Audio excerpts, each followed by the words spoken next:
এয়া আমাৰ আম গছ ফুল ফুলিছে যেতিয়া পকিব তেতিয়া আপোনালোকে খাবলৈ আহিব দেই। ধনু মাইনাজন কোন হয় বন্ধুসকল নিশ্চয় আপোনালোকে চিনিব পাইছে। এয়া হৈছে আমাৰ মৰমৰ ধৰ্ণীৰাম ককাইদেউৰ পুত্ৰ। নমস্কাৰ বন্ধুসকল, মই আছোঁহি বৰ্তমান ধৰ্ণীৰাম ককাইদেউৰ কৃষি ফাৰ্মত। তেখেতৰ কৃষি ফাৰ্মখন ইমানে সুন্দৰ, চাই হেঁপাহ নপলায়। এয়া মোৰ দ্বিতীয়বাৰ আহিছোঁ ইয়ালৈ আৰু এই ফাৰ্মত আজি কি আছে ইয়াত সেয়া আপোনালোকক দেখুৱাবলৈ চেষ্টা কৰিম। গতিকে আহকচোন বন্ধুসকল, ভিডিঅ'টো আৰম্ভ কৰোঁ। এয়া হৈছে অম্ৰপালি আম। এই আমবিধ একেবাৰে তলৰ পৰাই লাগে। ককাইদেউৰ ভিডিঅ'বিলাকত চালে আপোনালোকে নিশ্চয় ইয়াৰ বিষয়ে জানিবলৈ পাৰিব বিতংকৈ। এয়া চাওক, একেবাৰে তলৰ পৰাই লাগে আৰু ইমান সুন্দৰকৈ ফুলিছে বৰ্তমান, যিহেতু আম ফুলাৰ সময় হয় আৰু পৰিষ্কাৰ কৰি ৰাখিছে। একেবাৰে চাপৰ পৰাই লাগে এইবিলাক আম আৰু অজস্ৰ লাগে, লগতে বহুত মিঠা হয়। এয়া চাওক বাৰীখন, আম গছ এনেকৈ আছে, সুন্দৰকৈ ৰাখিছে। আৰু এয়া হৈছে বগৰী পুলি। যদিহে আপোনালোকে কোনোবাই ইচ্ছুক তেতিয়াহ'লে বগৰী পুলি নিওঁ বুলিলে পাৰিব। এয়া চাওক, আপোনালোকৰ ককাইদেউৱে খেতি কৰা বগৰী বাৰীখন দেখুৱাবলৈ চেষ্টা কৰিম। গতিকে আহকচোন বন্ধুসকল। ধৰ্ণীৰাম ককাইদেৱে নিজৰ শ্ৰমৰ বলত এয়া সুন্দৰ ফল আপোনালোকৰ আগত দেখুৱাই দিয়া হৈছে। এয়া চাওক, এয়া বগৰী ইমান সুন্দৰকৈ লাগি আছে। আৰু এই বাৰীখন তলৰ বাৰী বুলি কয়, এইখন বালিত যিহেতু আছে এইখিনি বগৰী বাৰীখন, আৰু লগতে ইয়াত আম গছ আছে। আমবিলাকো আপোনালোকে ইয়াত দেখিবলৈ পাইছে, এই ফুলি আছে। সময়ত এইবিলাক আমো বহুত লাগে, একেবাৰে তলৰ পৰাই লাগে। আৰু এইবিলাক বগৰীবিলাকো দেখিছে আপোনালোকে, একেবাৰে তলৰ পৰাই লাগিছে। আৰু এইবিলাক যিহেতু বহুতো বিক্ৰী হ'লেই, তথাপিও এতিয়াও বহুত লাগিয়ে আছে। আৰু কিছুমান পকিলে আৰু কিছুমান এতিয়াও পকিবলৈ বাকী আছে। এনেকৈ কেঁচা বগৰীও দেখিবলৈ আছে। এইবিলাক এনেকৈ ইয়াত বহুত আছে, এক লাইন বগৰী এইফালে গছ। আৰু সিফালে আপোনালোকক দেখুৱাই দিছোঁ, এইফালে চাওক, একদম সেই তালৈকে বগৰী আৰু আম গছ লাগি আছে। আৰু ইয়াত ছাইডে অমিতাৰ গছো আছে। এয়া হৈছে আমাৰ ধৰ্ণীৰাম ককাইদেৱে কৰা খেতি। এয়া বৌৱে আমাৰ বাবে বগৰী ছিঙি দিছে, ধুনীয়াকৈ লাগি আছে লমালমে। এয়া চাওক, আৰু লগতে মাইনাটো আছে। মাইনাও আমাক বগৰী ছিঙি আছে, মিঠাকৈ খুৱাই আছে এটা দুটা। ইয়াত পকিবলৈ এতিয়াও আছে ন, আৰু সময় আছে। কলম দিয়া পিছতীয়া হ'ল যে সেইটো কাৰণে চাওক, লমে লাগি আছে বগৰীবিলাক সুন্দৰকৈ।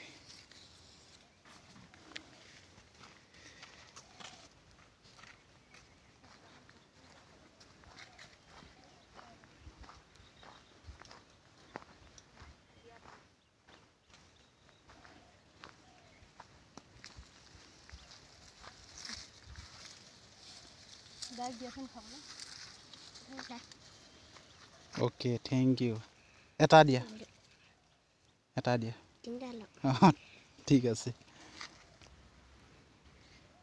এয়া চাওক, মাইনাটোৱে আমাৰ কাৰণে বগৰী ছিঙি দিছে, ইমান ধুনীয়াকৈ লাগি আছে, লমালমে লাগি আছে বগৰীবিলাক।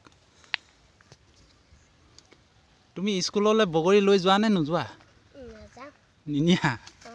এই লগৰকেইটাই যে এতিয়া তোমাক বগৰী আছে নাই বুলি কৈছিলে, সিহঁতক খাবলৈ দিয়া নাই? অঁ, গুড।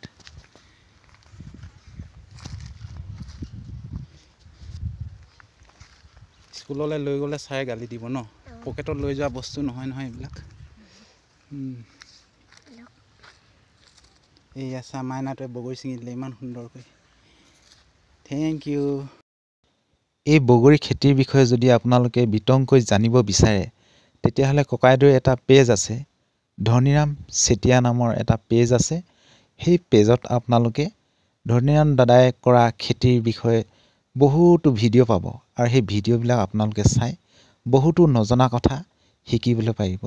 যিসকল কৃষক বন্ধুৱে এনেবিলাক কাৰ্য কৰি ভাল পায়, সেইবিলাক কৃষকে সেই ধনীৰাম ককাইদেউৰ পেজটো ফ'ল' কৰি ল'লে আপোনালোকে বিভিন্ন ধৰণৰ কৃষিৰ সমস্যাবিলাকো আপোনালোকে বুজিব পাৰিব। এয়া হ'ল অমিতাবিলাক বহুতো প্ৰকাণ্ড। এটা অমিতাই কমচে কম আপোনাৰ 1 কেজিৰ পৰা 2 কেজি পৰ্যন্ত হৈ যায় আৰু ডাঙৰ ইমান অদ্ভুত লাগিছে চাওকচোন অমিতাবিলাক। আপোনালোকক নেক্সট এটা ভিডিঅ'ত দেখুৱাম অমিতা বাৰীখনৰ বিষয়ে। যিহেতু এই ভিডিঅ'টো বহুত দীঘল হৈ গৈছে সেইকাৰণে সকলোবিলাক দেখুৱাবলৈ নোৱাৰোঁ। মুঠতে আপোনালোকে আহিলে দেখিব যে ইমান সুন্দৰকৈ পৰিপাটিকৈ চাৰিওফালে ককাইদেৱে নিজৰ স্বপ্ৰচেষ্টাৰে ইমান ধুনীয়াকৈ খেতি কৰি আছে। অমিতা খেতিটো বহুতেই লাভদায়ক, কিয়নো ইয়াক এবাৰে ৰুই দিব লাগে আৰু যদিহে ডাঙৰ হয় তেতিয়াহ'লে এইটো 12 মাহে লাগিয়ে থাকে আৰু তেতিয়া আপোনালোকে নিশ্চয় ধনবিলাকো চুই থাকিব পাব। যিহেতু 12 মাহে আপোনালোকক এনেকৈ অমিতা দিয়ে থাকিব, আপোনালোকে ধনো পাই থাকিব। সেয়েহে 2-এজোপা অমিতা সকলোৱে লগাবলৈ চেষ্টা কৰা উচিত। এয়া চাওক, ঘৰতে শাক খাবলৈ হ'লেও হয় আৰু বিক্ৰীৰ বাবেও হয়। এই নদীৰ কাষতে আছে এই খেতি বাৰী। আৰু এইটো মাইনাটোৱে সেই ওপৰত উঠিবলৈ বিচাৰি আছে। তুমি ওপৰলৈ উঠি যোৱা। ধনীৰাম দাদাৰ বেটাটো মৰমৰ মাইনা। এয়া চাওক, ধনীৰাম ককাইদেৱে বনাইছে চাংঘৰটো। আৰু এই চাংঘৰৰ পৰাই এইখন বাৰীখন সেয়া বৌৱে ছিঙি আছে, বগৰী ছিঙি আছে। চাওক, মাজে মাজে ভোট জলকীয়াও দিছে। এইবিলাক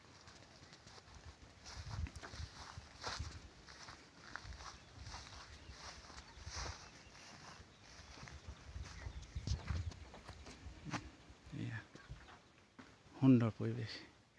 মই চাংঘৰৰ ওপৰৰ পৰা আপোনালোকক দেখুৱাব চেষ্টা কৰিছোঁ। উঠি যাওঁ।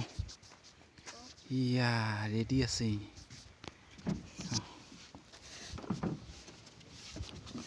ইয়াত বহি বহুত ভাল লাগে ন? এয়া চাওক, এয়া চাংঘৰৰ পৰা ইমান সুন্দৰ বতাহ বলি আছে। এয়া মাইনা মোৰ লগত আছে।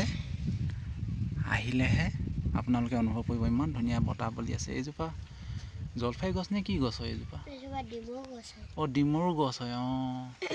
এইডালত বহি পিনে এবাৰ ককাই হাতী উঠি আছিলে। এইডাল ঝুলনা বুলি কয়, এইডালত উঠি আছিলে। আৰু ইয়াত যেতিয়া পানী হয় পূৰা ফুল হৈ যায় ন, এইখিনি একেবাৰে পাৰলৈকে পানী আহে।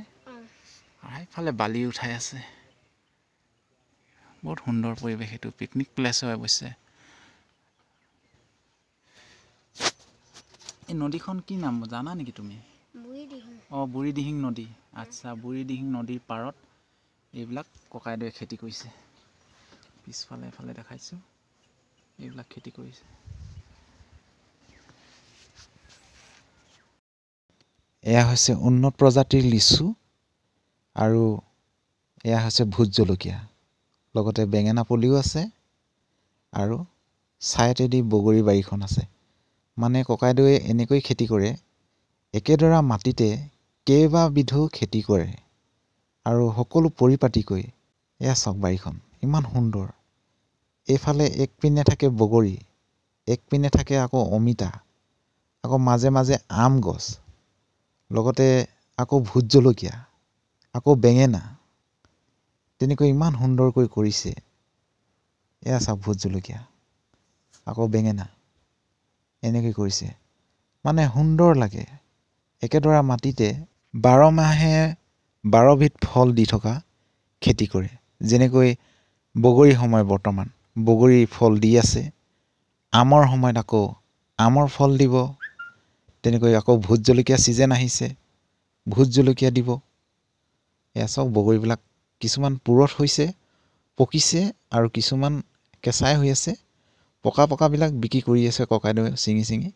আৰু বহুতেই বগৰী বিক্ৰী কৰিলেই। এয়াতো এতিয়া কমেই হৈ আছে বগৰী, আগতে আৰু অধিক বগৰী লাগি আছিল। বন্ধুসকল, ভিডিঅ'টো সামৰিব লাগিব এতিয়া। নেক্সট ভিডিঅ' আকৌ লগ পাম। শ্বেয়াৰ কৰি দিয়ে যেন। ধন্যবাদ।